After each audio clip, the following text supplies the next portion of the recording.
देखने जा रहे हैं? जोर से बोलो। चलो बैठ जाओ। सबसे पहले लिखेंगे टॉपिक पढ़ना क्या क्या है। सबसे पहले यहाँ से शुरू करेंगे भाई मीनिंग ऑफ एसी। आखिर एसी का मीनिंग क्या होगा। फिर देखेंगे इसमें एक बड़ा इंपॉर्टेंट कॉन्सेप्ट है RMS and average value. RMS and average value of alternating current end voltage वो जानने पड़ेंगे। तो जानते हैं भाई मेजरमेंट ऑफ एसी और जानने पड़ेंगे AC in different circuit, AC through different circuit. लिख लो।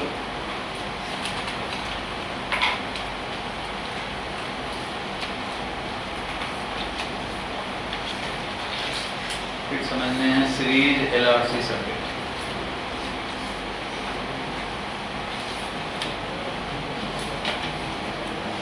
Resonance,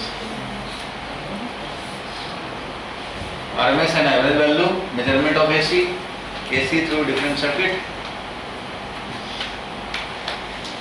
power in AC,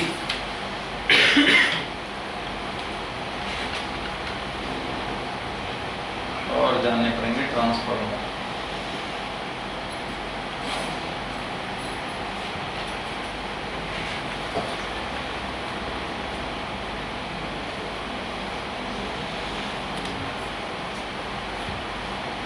important chapter और इसमें सबसे ज़्यादा कंफ्यूजन होता है बच्चों को वो है फेज डायग्राम, फेजर डायग्राम यानी वेक्टर डायग्राम जो आता है एसी थ्रू डिफरेंट सर्किट में और सीरीज एलसीआर सर्किट में। इसमें फेजर डायग्राम है जो ज़्यादा परेशान करता है, इसलिए इसको ध्यान से समझने पड़ेंगे। आज तो खैर फेजर डायग्राम नहीं आएगा। आज पहले meaning, RMS value, measurement of AC, इन सब पे आज ध्यान देंगे। टाइम लगेगा कम से कम 2 घंटे इधर टाइम लगेंगे, 2 घंटे इधर लगेंगे। और सीरीज एलआरसी सर्किट इसमें भी 2 घंटे लगेंगे, रेजिस्टेंस 1 घंटे लगेंगे, पावर और इसमें कम से कम टोटल मिला कितने हो गए 8 9 आवर्स को लगने हैं। ईएमआई जैसा ही है, उतना ही ऑलमोस्ट टाइम लगता है। ठीक है, शुरू करते हैं हम लोग। अल्टरनेटिंग करंट और वोल्टेज का इंट्रोडक्टरी बात तो हम लोग ईमेल में ही देख लिए थे। एसी जनरेटर याद होगा, एसी जनरेटर होता था जिसमें एक शाफ्ट होता था, याद होगा। और इसमें हम लोग एक स्लिप रिंग, दूसरा स्लिप रिंग, 2 स्लिप रिंग बनते थे। एक स्लिप रिंग से यहाँ शुरू हुआ कॉइल और दूसरे स्लिप रिंग में आकर के ये अटैच हो गया। और इधर ब्रश अरेंजमेंट करते थे, याद होगा, ब्रश रहता था। और इधर से हम लोग ए और बी, ये अल्टरनेटिंग सोर्स हो गया। ये साउथ होता था जिसको हम लोग घुमाने पड़ते थे। इधर से नॉर्थ है, इधर से साउथ है और अंदर में मैग्नेटिक फील्ड सेट है। एसी जनरेटर में मैग्नेटिक फील्ड रेडियल फील्ड नहीं होता है, वो होता है किसमें, मूविंग गैल्वेनोमीटर में रेडियल फील्ड है। यहाँ पे एक मैग्नेट है नॉर्थ साउथ और हॉरिजॉन्टल में यूनिफॉर्म फील्ड है समझो। इसमें ये शाफ्ट के साथ ये कॉइल अटैच है। शाफ्ट रोटेट कराओगे तो यहाँ ये रोटेट होगा और यहाँ पे फ्लक्स चेंज होंगे। क्या चेंज होंगे, फ्लक्स चेंज होंगे। और फ्लक्स चेंज होने से इलेक्ट्रिसिटी प्रोड्यूस होता था, हम लोग देखे थे लास्ट चैप्टर में। क्योंकि भाई इसका एरिया वेक्टर कॉइल का इधर है और मैग्नेटिक फील्ड है ऐसे, दोनों के बीच में एंगल होगा और फ्लक्स होता था, याद होगा कितना, B area cos omega T. किसी एंगल पे क्या होगा, किसी टाइम पे जो एंगल बनेगा वो होगा ओमेगा टी, क्योंकि ओमेगा होता है angular displacement upon time taken. अगर इस शाफ्ट को ओमेगा एंगुलर स्पीड से रोटेट कराए तो ये है फ्लक्स। एक लूप के थ्रू ऐसे ऐसे एन लूप हैं। कितने लूप हैं, एन लूप हैं। तो N B A cos omega t और इंड्यूस्ड लूप क्या होता है, माइनस ओमेगा टी। क्या मिल जाएगा, N B A omega into sine omega. Cos omega t का होता है साइन ओमेगा टी माइनस में, ऐसा होता है। और एक और माइनस आता है तो माइनस माइनस क्या हो जाएगा, प्लस। यानी N B A omega sine omega T, इसको हम लोग बोलते हैं ये टी टाइम पे ई नॉट यानी maximum value of EMF N B A omega और साइन ओमेगा टी। ये है तुम्हारा अल्टरनेटिंग सोर्स। क्या है, अल्टरनेटिंग सोर्स। और इसको अगर हम लोगों ने रेजिस्टर के थ्रू कनेक्ट कर दिया, ये अल्टरनेटिंग सोर्स को ऐसे रिप्रेजेंट करते हैं। अगर इसको तुमने रेजिस्टर के अक्रॉस कनेक्ट कर दिया तो इधर से जो करंट चलेगा वो क्या होगा, ईएमएफ डिवाइडेड बाय आर और साइन ओमेगा टी है तो साइन ओमेगा टी, क्योंकि ईएमएफ का value as a function of time रखते हैं, E naught sine omega T. तो E naught upon R will be called maximum current, I max sin omega t। ये है current as a function of time, alternating current. और ये क्या है? Alternating source या अल्टरनेटिंग वोल्टेज। इसका भी ग्राफ प्लॉट करोगे तो ऐसा ही मिलेगा, इसका भी ग्राफ प्लॉट किया तो वैसा ही साइनसॉइडल मिलेगा। और यहाँ पे साइनसॉइडल ऐसे ही हम लोगों को पढ़ने हैं, मीन्स पोलैरिटी रिवर्स होता रहेगा। स्लिप रिंग और का अरेंजमेंट से हम लोग ये ऐसे सोर्स को कलेक्ट करते हैं और जिससे कनेक्ट करना है कनेक्ट करो। ये A और B, यही हमारा अल्टरनेटिंग सोर्स है, VA माइनस VB। ये जो प्लॉट दिखा रहा है ना, ये इसको मैं बोल सकता हूँ कि ये induced EMF VA minus VB दिखा रहा है। कभी पॉजिटिव होगा means A point is higher potential, negative होगा तो B पॉइंट हायर पोटेंशियल। ये सब बात बताया था पहले। सो अल्टरनेटिंग मतलब होता है, मीनिंग वाइज बोले तो alternating means alternately changing in direction. VA minus VB, A और B जो दो बनते हैं इसमें terminal, VA minus VB is positive, it means ये सेल ऐसा है समझो। थोड़े टाइम बाद VA माइनस VB नेगेटिव हो गया, मतलब ऐसे हो गया। 0.2 सेकंड के लिए ऐसा होगा, फिर 0.2 सेकंड के लिए ऐसा होगा, फिर 0.2 सेकंड के लिए ऐसे होगा, फिर 0.2 सेकंड के लिए ऐसे होगा। तो इसका टाइम पीरियड कितना? 0.4 सेकंड। 0.4 सेकंड का आएगा तो 0.2 सेकंड पे पॉजिटिव, फिर 0.2 सेकंड पे नेगेटिव, फिर 0.2 सेकंड पे पॉजिटिव, फिर 0.2 सेकंड पे नेगेटिव, ऐसा होता रहेगा। ठीक है। ओमेगा का वैल्यू कितना होगा भाई? तो ओमेगा का वैल्यू 2 पाई अपॉन t, अगर रोटेशन में t टाइम लगता हो, that is 2 pi into frequency. जो हम लोगों के इंडिया में जो इलेक्ट्रिसिटी कंज्यूम होता है या प्रोड्यूस होता है वो सब 50 हर्ट्ज पे होता है। यानी फ्रीक्वेंसी अगर क्वेश्चन में दिया जाए या ना दिया जाए, आपको 50 हर्ट्ज ले लेने हैं। ठीक है। कुछ कंट्री में यूएस ये सब में 60 हर्ट्ज का होता है, तो वो दिया जाएगा क्वेश्चन में तो 60 हर्ट्ज लेना, अदरवाइज 50 हर्ट्ज ही हम लोग लेते हैं। पढ़ो इसके आंसर में क्या लिखा है, व्हाट इज अल्टरनेटिंग करंट और voltage. Which changes continuously in magnitude and periodically reverses direction. In simple form, AC may be considered as sinusoidal function of time and may be expressed as Im sin omega t. Im is the peak value or maximum value of current and that is the frequency of AC. Peak value या maximum value E naught या I naught को हम लोग समझते हैं। तीन value famous है, ये तो इक्वेशन नहीं है। पीक वैल्यू और मैक्सिमम वैल्यू और एक RMS value and average value हम लोग डिफाइन करते हैं। ये तो पीक वैल्यू है, मैक्सिमम वैल्यू कितना होगा। ठीक है। तो पहले तो मीनिंग की बात समझे हम लोग। Alternately changing in direction, left hand side पे लिखो। AC means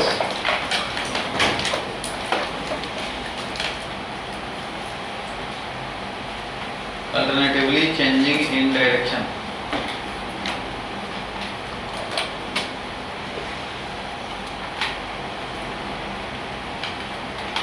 With certain period of time.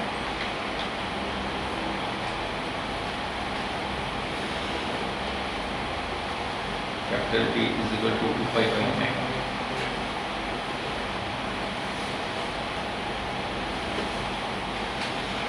Changing direction की बाई 2 टाइम पे होता है और टाइम पीरियड हम लोग अल्टरनेटिंग करंट का 2 पाई बाई ओमेगा बोलेंगे। मैं ऐसा लिख देता हूँ, चेंज इन डायरेक्शन, लिख देता हूँ चेंज इन डायरेक्शन और पोलैरिटी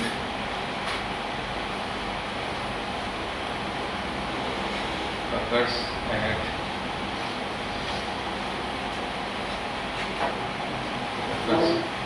after every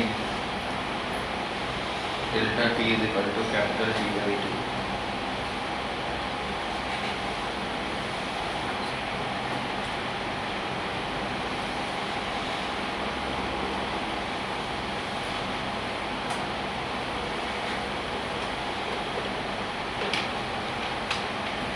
EMF हो VA माइनस VB या फिर करंट हो, दोनों का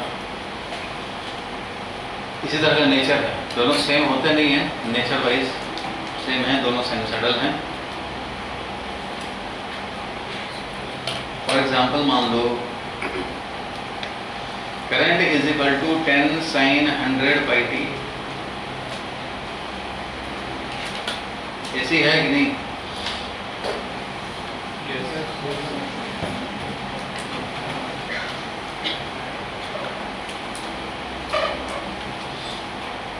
साइन 314 की -12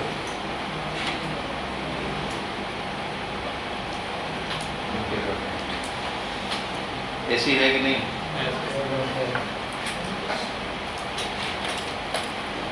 क्या है कि नहीं? ऐसी नहीं है, ये ऐसी नहीं है, ये डीसी है, ये वाला एसी है, ये वाला एसी है अल्टरनेटली चेंजिंग इन डायरेक्शन। ये डीसी है, direct current, no change in direction. Direct current का मतलब है डायरेक्शन में चेंज नहीं हो, डीसी। तो ये डीसी है। देखो इसका ग्राफ मैं दिखा रहा हूँ, इसका ग्राफ ये है, इसका ग्राफ दिखा रहा हूँ, इसका ग्राफ ये है।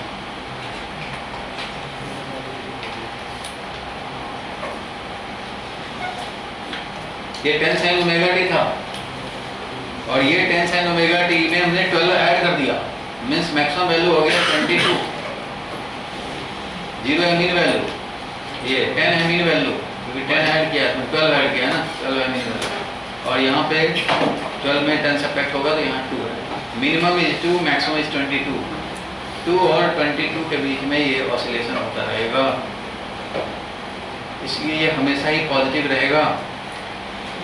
ये जो ग्राफ था यही ग्राफ इसका है, लेकिन ये 12 से ऊपर शिफ्ट कर जाएगा, तो ये था, यही है 100 बाई मतलब यही हुआ, 343.14 मल्टीप्लाई कर दिया, यही है वो, लेकिन 12 अमाउंट से ऊपर चला जाएगा। तो ये जो 10 और -10 ही तो था, 12 से ऊपर चला जाएगा तो जो -10 था वो भी 2 हो जाएगा, -10 वाला भी 2 पे पहुंच जाएगा जब 12 से ओवरऑल ऐड करते हैं। ऐड कर देते जब जितना वैल्यू है उसमें 12 ऐड होने में तो 12 ऊपर जाने पड़ेंगे, तो ये शिफ्ट हो गया। तो ऐसे कंडीशन में कभी +2 होता है, कभी 22 होता है, 2 से लेकर 22 तक में होगा ऑलवेज पॉजिटिव। ऑलवेज पॉजिटिव मतलब ऑलवेज एक ही डायरेक्शन में। ये क्या है, बाई डायरेक्शनल, इधर जा रहा है इधर जा रहा है। सो ये एसी है, लेकिन ये एसी नहीं है, डीसी होगा। खाली आप ये मत देखो साइन को साइन आ गया तो एसी हो गया,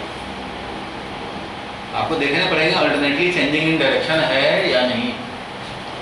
-12 करते तब भी हमारा नीचे चला जाता।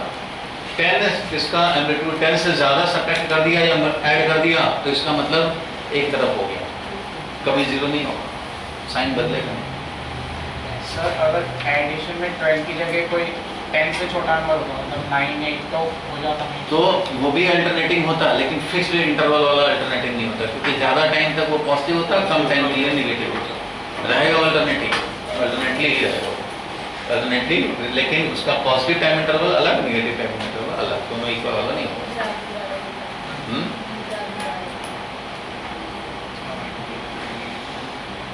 तो ग्राफ का क्या करेंगे समझ नहीं आता, मैच नहीं है ना। अगर ये ग्राफ है y = fx, तो इसमें 12 ऐड कर दें तो ये 12 अमाउंट से ऊपर चला जाएगा। मान लो ये y = fx वैल्यू है किसी x के लिए 5 और दूसरा है y = fx + 12, तो 5 था तो इसका ग्राफ तो प्लॉट करने में 5 दिखा दोगे। मान लो 2 पे x का वैल्यू y = fx का वैल्यू 5 था, 5 दिखा दोगे, लेकिन इसमें क्या दिखाओगे, 5 + 12 17 दिखाने पड़ेंगे। तो जब ये जितना है उसमें 5 ऊपर जाएगा ना, जब जितना है उससे 5 ऊपर आएगा। 0 है तो 12 ऊपर जाएगा, 0 है तो। जब ये हमारा 10 होगा तो उस समय 12 और ऊपर गया, 22 हो गया, और जब ये -10 है तो भी 12 ऊपर जाने हैं तो 2 हो गया। इसलिए किसी भी फंक्शन में अगर कुछ ऐड कर देते हो, टोटल में कुछ ऐड कर दिया, उतने अमाउंट से ऊपर शिफ्ट हो जाता है ग्राफ। जितना सेपरेट कर दोगे उतने से नीचे शिफ्ट हो जाएगा ग्राफ।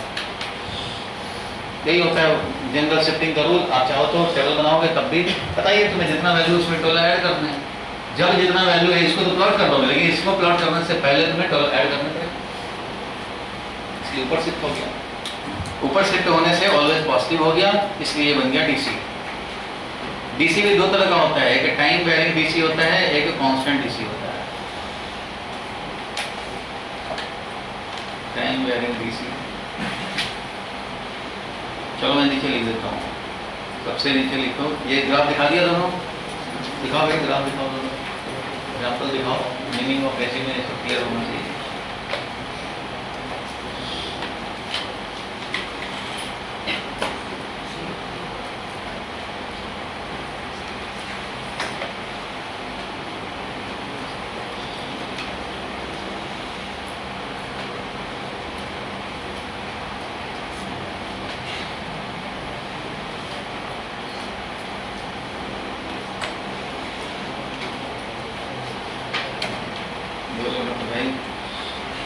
डीसी दो तरह का, नीचे हम लोग दिखा रहे हैं नोट का point.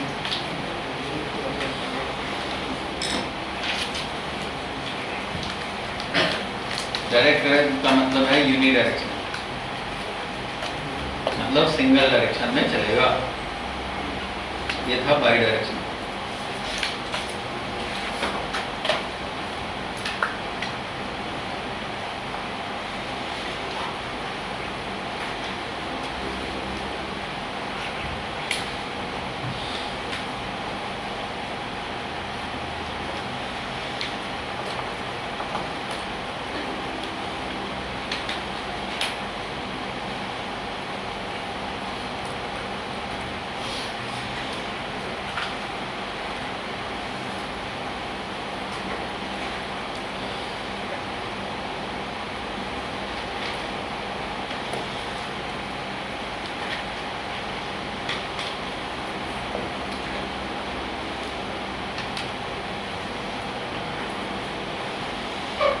Constant DC, time varying DC and AC.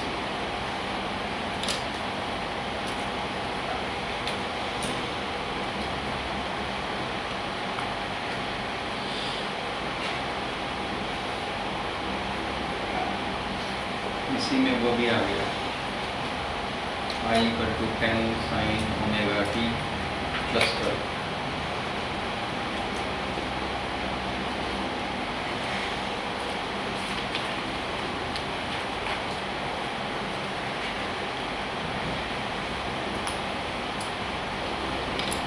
हम लोग अभी तक देखे मीनिंग ऑफ एसी। क्या देखे?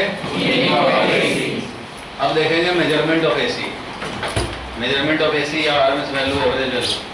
देखो मेजरमेंट जब करते हैं तो आपका एमीटर वोल्ट मीटर, कौन सा एमीटर वोल्ट मीटर? जो गैल्वेनोमीटर है वाला। कौन सा? जो गैल्वेनोमीटर से बना हुआ एमीटर एंड वोल्ट मीटर जो अब तक पढ़ा, वो एमीटर वोल्ट मीटर फेल हो जाता है एसी मेजरमेंट के मामले में, वो काम नहीं करेगा।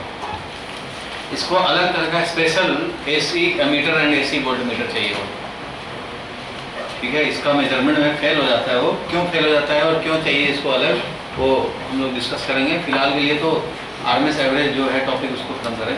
बैठ जाओ भाई। ये तो लिख लिए थे ना, क्या क्या करने हैं वो तो लिख लिया था। तो अभी सबसे पहले हम लोग मीनिंग समझे। देखना पड़ेगा इक्वेशन देख करके, खाली आप मत सोच लेना। पहले तो आप उसका ग्राफिकली समझ लो कि ये साइन बदल रहा है कि नहीं। साइन अल्टरनेटली बदल रहा है तो वो एसी हो जाएगा। अब देखो आरएमएस एंड एवरेज वोल्टेज, जो एसी का जो वैल्यू है, एसी वोल्टेज हो चाहे एसी करंट हो, ये तो ईमेल में था, producing electricity, AC generator.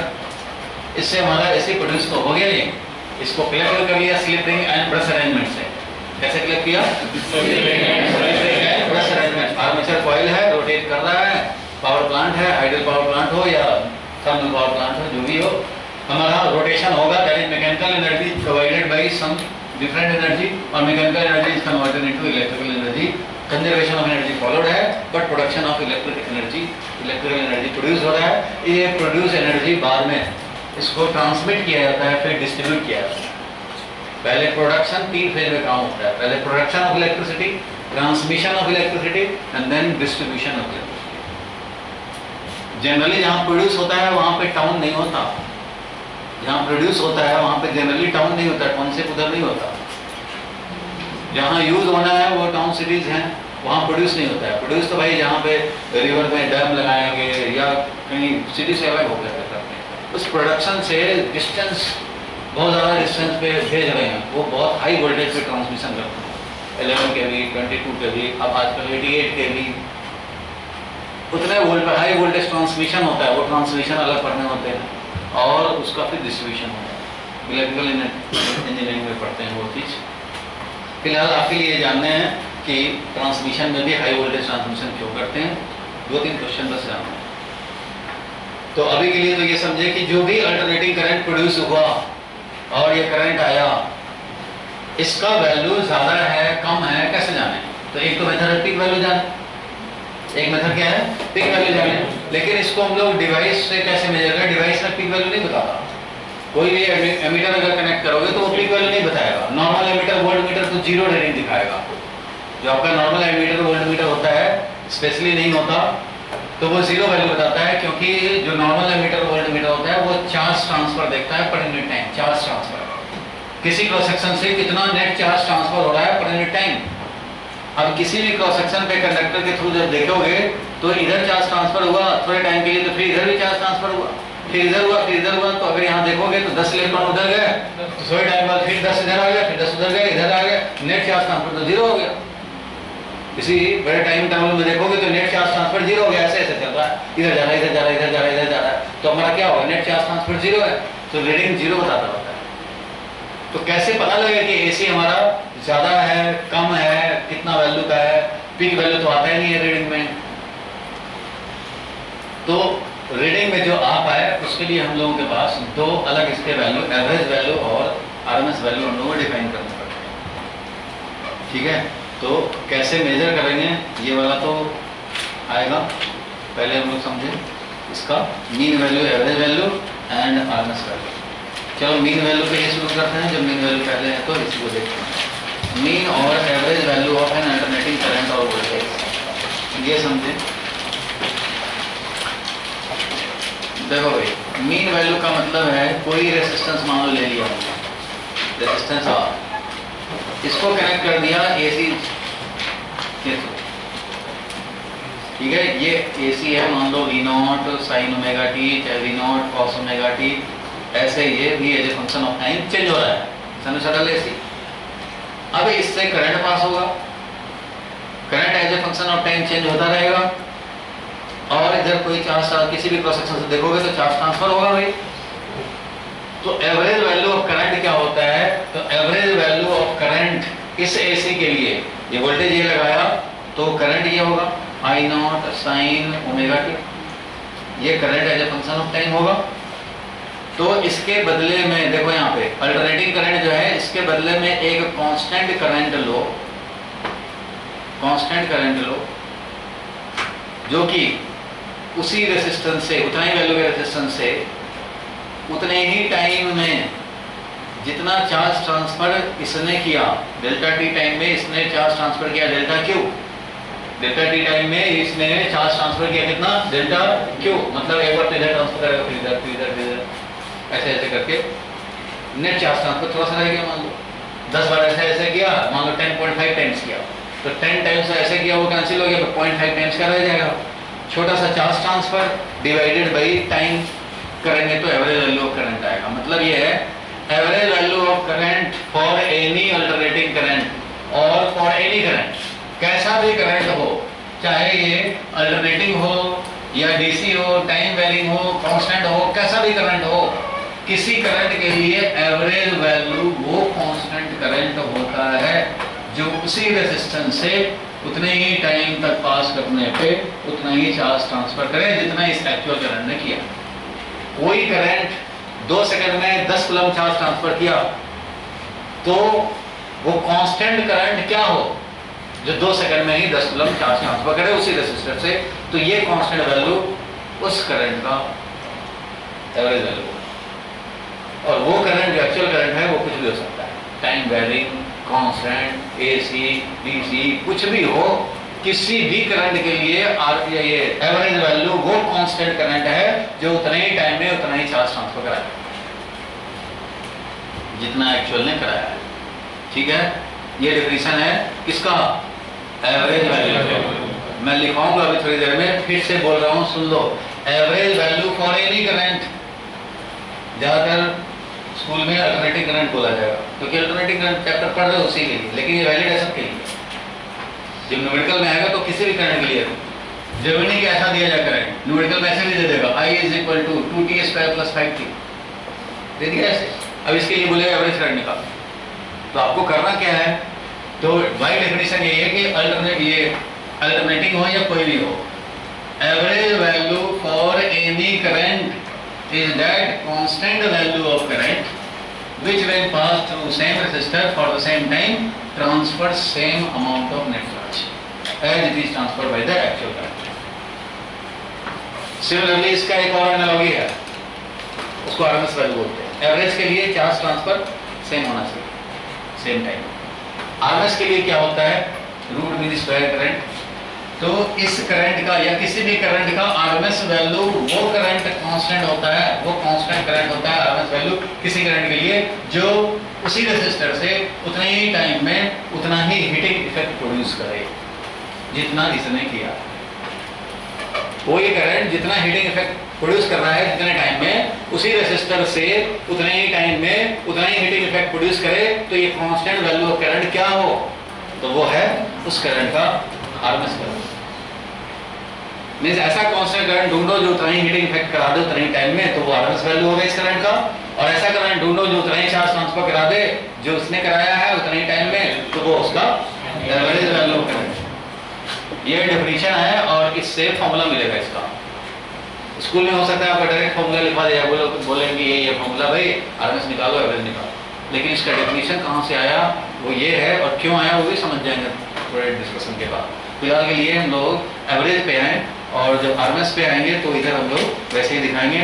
RMS value और effective value of an AC is that steady current which when pass through a resistance produce exactly the same amount of heat in the given time as it is produced by actual AC when flowing through the same resistance for the same time. समझ गए? और इसका value आता है, formula आता है, देखेंगे धीरे धीरे। फिलहाल के लिए एवरेज करंट डायग्राम बनाओ और लिखेंगे average value of any current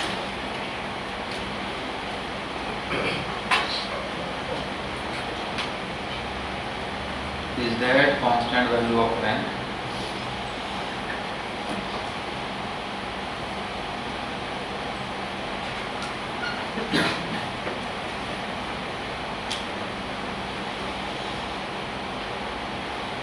which when passed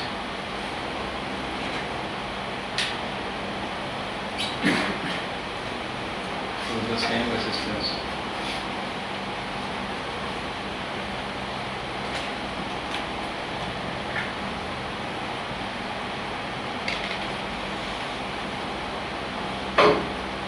transfers the same amount of charge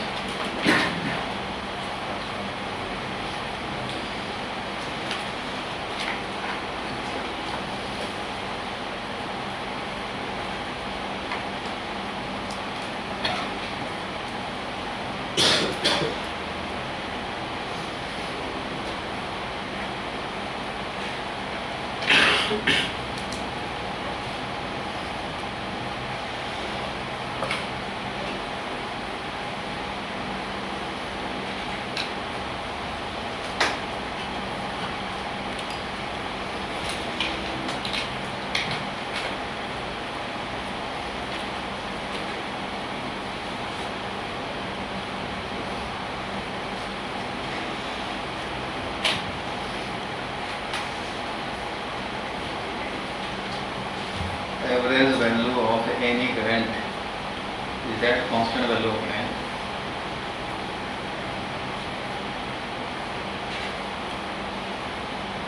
which when passed through the same resistance transfer same amount of charge in the same given time as it is transferred by actual current.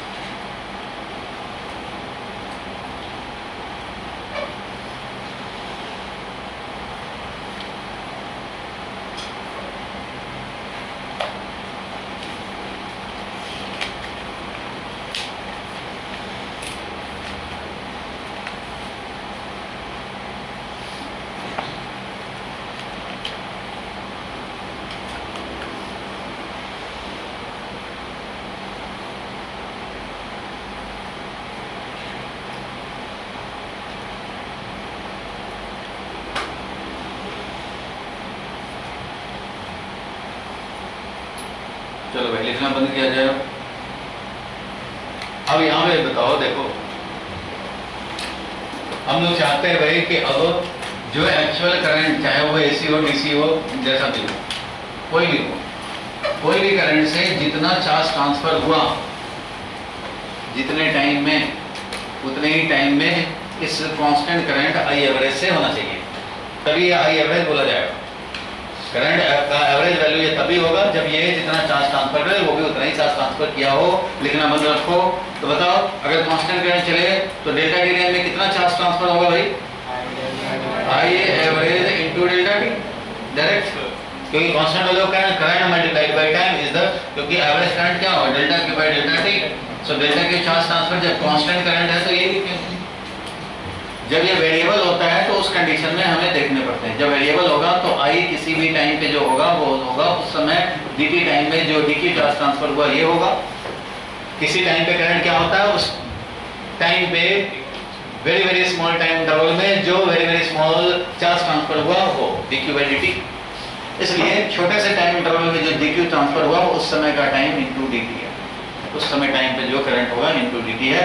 इसलिए तुम्हें अगर निकालना है total current तो यहाँ पे निकालना होगा integration of I T D T, और इंटीग्रेट करोगे 0 से लेकर डेल्टा टी तक के लिए तो तुम्हें मिलेगा आई टी डी टी हो गया डी क्यू, और ऐसे ऐसे डी क्यू छोटे छोटे टाइम में जो ट्रांसफर हुआ सबको ऐड करने पड़ेंगे, तब जाकर के आएगा net charge transfer. So delta Q time में ये चार्ज ट्रांसफर हुआ, ये हो गया इधर से, ये दोनों इक्वेट होना चाहिए एज पर द डेफिनेशन। इसलिए यहाँ से आ जाएगा आई एवरेज का वैल्यू क्या मिल जाएगा? I as a function of time d t divided by delta t, और ये 0 से लेकर डेल्टा टी तक हुआ होना चाहिए। इसको बोलते हैं एवरेज वैल्यू। वैसे भी मैथमेटिकली आप जानते हो average of any function, mathematics में एवरेज ऑफ एनी फंक्शन होता है इंटीग्रेट करना x1 से x2 तक divided by x2 minus x1। यही होता है किसी भी फंक्शन का average value over any time interval x1 to x2। तो उसी तरह से तुम्हें करंट का एवरेज निकालना था, करंट को इंटीग्रेट किया 0 से जिस टाइम के लिए उतना ही टाइम इंटरवल से डिवाइड करो, मिलेगा एवरेज। सो मैथमेटिकली भी वही इक्वेशन है जो तुम्हारा डेफिनेशन बता रहा है। ये हो गया एवरेज वैल्यू निकालने का, कोई भी कैसा भी हो ये टाइम वेरिएशन, चाहे कांस्टेंट भी हो तब भी ये सब के लिए काम करेगा। ये हो गया मेन फॉर्मूला।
ठीक है, मेन फॉर्मूला ऑब्टेन हो गया। 2 मार्क्स का से आता है what do you mean by average value of current. अगर वोल्टेज होता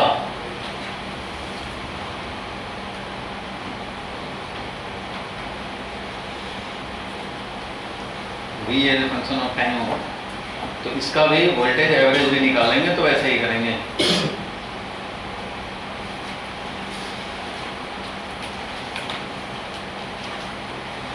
एवरेज वोल्टेज कैसे डिफाइन करोगे?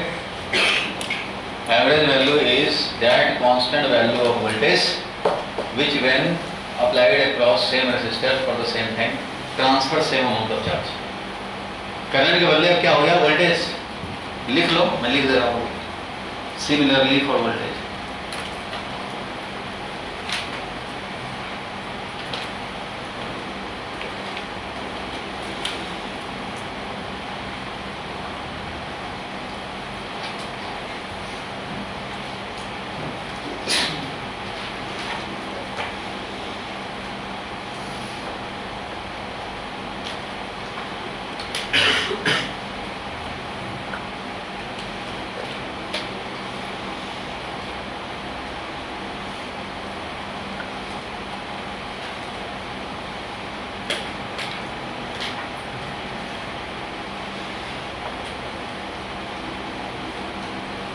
न्यूमेरिकल देखेंगे तो और क्लियर होगा।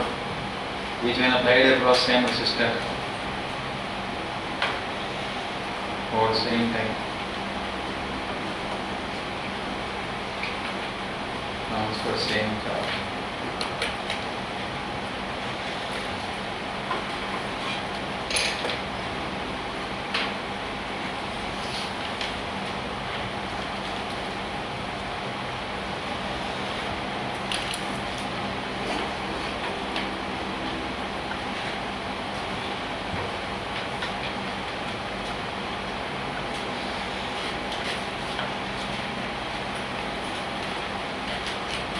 सिमिलरली हम लोग मैथमेटिकली पता है किसी का भी एवरेज निकालना होता है तो टाइम इंटरवल में इंटीग्रेट करो, डिवाइडेड बाय टाइम इंटरवल करो, मिल जाएगा एवरेज। लेकिन हम लोगों ने डेफिनेशन से ऑब्टेन किया।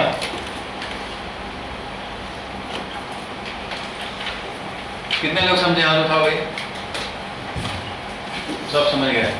मतलब एवरेज वैल्यू किसी भी करंट का, चाहे वो जैसा भी करंट हो, means current as a function of time, चाहे क्वाड्रेटिक में है, अलजेब्रिक है, एक्सपोनेंशियल है, ट्रिग्नोमेट्रिक है, कैसा भी है, कांस्टेंट है, सबके लिए वैलिड है।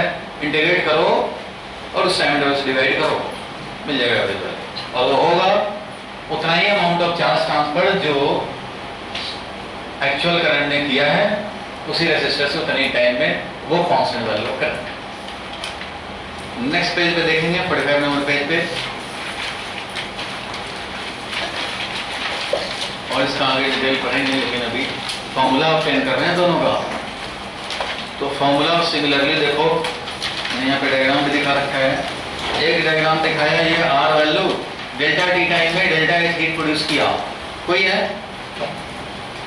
यहाँ पे ये है, देखो एसी ले लिया, एसी सोर्स। यहाँ पे क्या कर दिया, इसको डीसी बनाएंगे क्योंकि हमें कांस्टेंट वैल्यू ऑफ करंट देना। यहाँ एक्चुअल में एसी है या कोई भी है, इसके बदले कोई भी करंट हो, any current as a function of time अगर हमारा एग्जिस्ट कर रहा हो और आर रेजिस्टेंस से हमारा डेल्टा टी टाइम में डेल्टा एच हीट प्रोड्यूस हुआ, तो constant value of current RMS value current कहा जाएगा, जो उसी रेजिस्टर से उतना ही हीटिंग इफेक्ट प्रोड्यूस कर दे। कितना?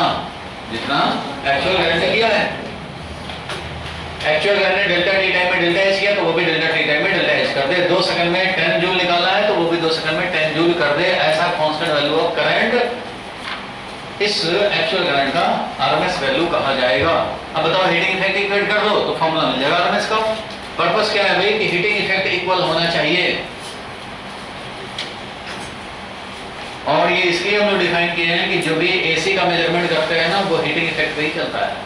तो आगे पता लगेगा जब हम लोग देखेंगे कि एसी को मेजर कैसे करते हैं, तो उसमें हीटिंग इफेक्ट का बड़ा रोल है। इसलिए हीटिंग इफेक्ट पे बेस्ड एमीटर वोल्टमीटर ही काम करता है एसी में। तो डायरेक्शन बदलता रहता है, डायरेक्शन इधर जाए तब भी हीट प्रोड्यूस करेगा, इधर जाएगा तब भी हीट प्रोड्यूस करेगा।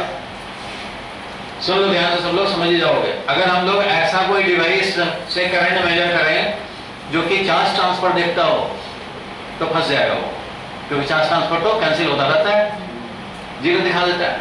लेकिन ऐसा कोई डिवाइस हो जाए जो कि हीटिंग इफेक्ट को मेजर करता हो, तो इधर से जाएगा तो भी हीट, इधर जाएगा तो भी हीट। तो अगर हीटिंग इफेक्ट को प्रोड्यूस करके बता दे करंट, तो वो काम करेगा। ज्यादा करंट पास हो, ज्यादा हीटिंग इफेक्ट करता रहेगा। तो ऐसा डिवाइस जो हीटिंग इफेक्ट के बेसिस पे मेजर करके बताए, वो बताता है उतना ही अमाउंट ऑफ हीट प्रोड्यूस करने वाला कांस्टेंट करंट, इसी को बोलते हैं आरएमएस करंट। और एसी मेजरमेंट में आरएमएस वैल्यू ही रीडिंग आता है। एसी एमीटर लगाओगे तो करंट का आरएमएस वैल्यू मिलेगा। करंट का आरएमएस वैल्यू मिलने का मतलब वो कांस्टेंट वैल्यू, मान लो 10 एम्पीयर आ गया रीडिंग, तो इसका मतलब 10 एम्पीयर क्या है, उस एसी का आरएमएस वैल्यू है। क्यों? क्योंकि आरएमएस वैल्यू हीटिंग इफेक्ट के बेसिस पे बता देता है, क्योंकि हीटिंग इफेक्ट उतना ही करने वाला कांस्टेंट करंट आरएमएस वैल्यू बोला जाता है, इसलिए आरएमएस का रीडिंग आता है। आगे लिखवाऊंगा इसको, आप अभी सिर्फ डेफिनेशन पे ध्यान रखो कि आरएमएस वैल्यू बोलेंगे किसको, जो उतना ही हीटिंग इफेक्ट कराए।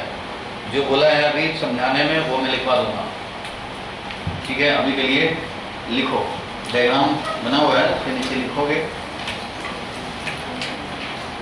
लेकिन ऊपर लिखा हुआ है इस टाइम में, लेकिन मैं लिख दे रहा हूँ, RMS value of any current. Any current का मतलब एनी, AC हो, साइनसॉइडल हो, DC हो, या I = 2t² + 90 हो, ऐसा भी हो, RMS value of any current is that constant value of current। कई बुक में या स्कूल में या ट्यूशन में टीचर ऐसे भी बोल देते हैं, ऐसे फॉर्मूला डायरेक्ट लिखवाएंगे, ये होता है RMS, ये होता है एवरेज, इससे निकालो। लेकिन उसका बेसिक में है ये कि एक हीटिंग इफेक्ट इक्वेट करने वाला कांस्टेंट वैल्यू ऑफ करंट। इससे आपको रीजनिंग पता लगेगा कि AC ammeter voltmeter RMS value क्यों देते हैं। Is that constant value of current which when passed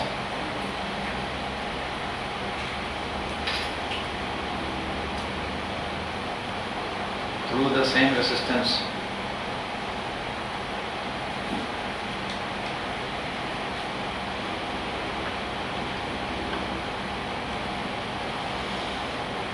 produce same heating effect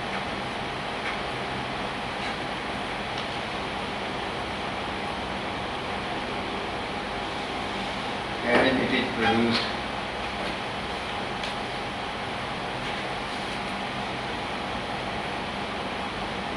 by actual current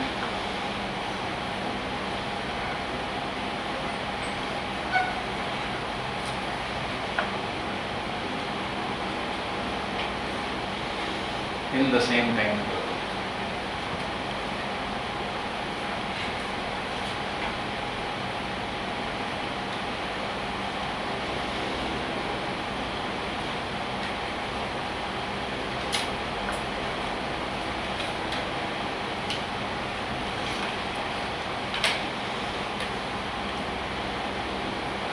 board में देखो भाई, अब मैथमेटिकल थोड़ा सा देखो कैसे आएगा फॉर्मूला इसका। तो डेफिनेशन तो यही कर रहा है भाई, हीटिंग इफेक्ट इक्वेट करो, इक्वल होना चाहिए। तो एक्चुअल करंट कुछ भी है, हमारा वेरिएबल है, जैसा भी है, तो कैसे निकालेंगे हीटिंग इफेक्ट? यहाँ पे निकालेंगे IRMS से, तो क्या लिखेंगे IRMS square R delta t. Delta T time में तो इतना ही heating effect I square R delta t होता ही है। हीटिंग इफेक्ट लिखना छोड़ो, अगर कांस्टेंट करंट हो तो यही होता है, लेकिन अगर वेरिएबल करंट हो तो किसी dt टाइम में ज़्यादा करंट है, किसी dt टाइम में कम है, किसी dt टाइम में जीरो भी है, किसी dt टाइम में बहुत सारा भी है। तो ऐसे हर dt टाइम के dh कैलकुलेट करने पड़ेंगे और उसको इंटीग्रेट करने पड़ेंगे। इट मीन्स ये वाला जो होगा वो होगा equal to integration of dh। और वो कैसे होगा? तो I स्क्वायर R dt, ये होगा dt टाइम में हीट प्रोड्यूस। उस समय जितना करंट था, 2 का करंट था तो 2 स्क्वायर R dt, कभी 3 हो गया तो 3 स्क्वायर R dt, किसी नेक्स्ट टाइम इंटरवल में 4 हो गया तो 4 स्क्वायर R dt, फिर नेक्स्ट में आगे 0 हो गया तो 0 स्क्वायर R dt।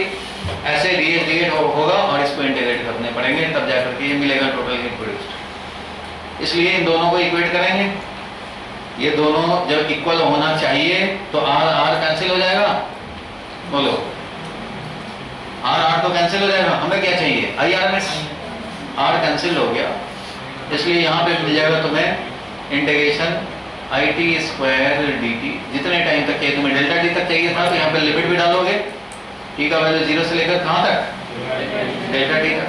तो ये 0 से लेकर डेल्टा t तक IT स्क्वायर 0 से लेकर डेल्टा t डिवाइडेड बाई हो जाएगा ये delta t is equal to IRMS square.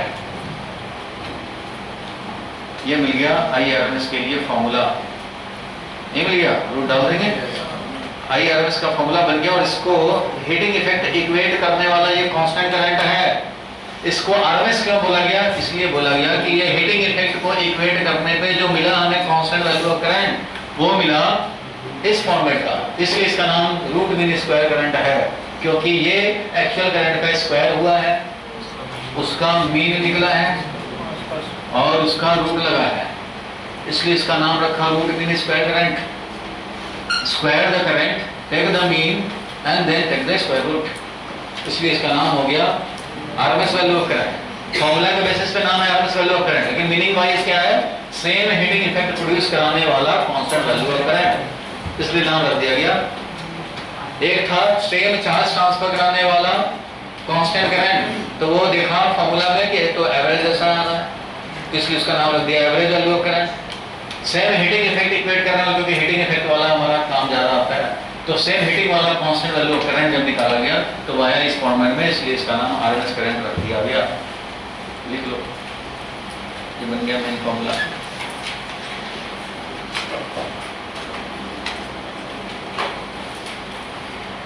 RMS value voltage निकालना होगा तो करंट के बदले वोल्टेज ले लेंगे।